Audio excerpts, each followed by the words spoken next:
Shalom Bapak Ibu yang diberkati oleh Tuhan. Senang saya bisa menjumpai Anda hari ini. Mari kita akan merenungkan firman Tuhan. Dan tema yang akan saya sampaikan adalah, apa sih tujuan hidupmu?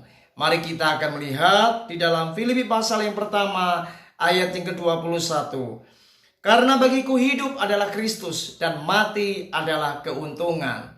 Bapak Ibu Saudara yang diberkati Tuhan, ketika Anda ditanya apa sebenarnya tujuan hidup Anda di muka bumi ini, dan ketika kita tidak mampu menjawabnya dengan pasti, Anda ragu di dalam menjawab apa sebenarnya tujuan hidup Anda di muka bumi ini, maka itu artinya Anda adalah orang yang tidak pernah memiliki tujuan yang jelas.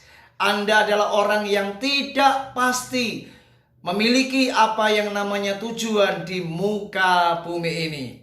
Mari belajar dari Rasul Paulus. Rasul Paulus adalah orang yang memiliki tujuan dan visi yang jelas di dalam kehidupannya. Dan ia adalah orang yang selalu berkata, hidupku adalah bagi Kristus, dan jika aku mati pun itu adalah keuntungan. Bahkan di ayat yang ke-22 dia berkata, tetapi jika aku harus hidup di dunia ini, itu berarti bagiku bekerja memberi buah. Jadi mana yang harus kupilih? Aku tidak tahu. Paulus sangat jelas sekali.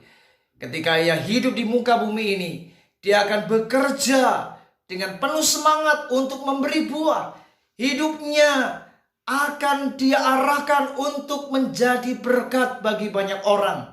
Dan Paulus selalu mengarahkan kehidupannya untuk Kristus, bagi Kristus. Saudara, ini luar biasa. Orang-orang yang punya tujuan yang jelas dalam hidupnya, bukan berarti ia tidak pernah mengalami tantangan. Justru ia ada kalanya menghadapi kabut yang tebal. Rintangan-tantangan pasti datang.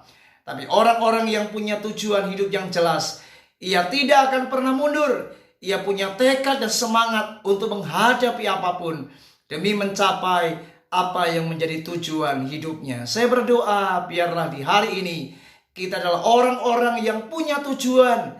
Kita adalah orang-orang yang memiliki sasaran.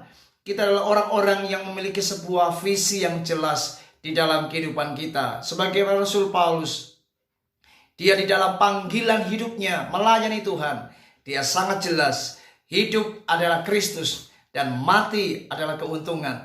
Jika aku hidup di dunia ini, maka aku akan bekerja memberi buah. Saya berdoa, biarlah hari ini Anda sebagai anak-anak Tuhan, Anda harus punya tujuan yang jelas dalam hidupmu. Kiranya hidupmu di dalam panggilanmu, engkau memiliki sebuah visi yang besar, memiliki tujuan yang pasti, di mana hidupmu hanya untuk kemuliaannya, dan hidupmu boleh menjadi berkat bagi banyak orang agar nama Tuhan dipermuliakan. Kiranya renungan Imam berkati kita. Puji Tuhan. Shalom.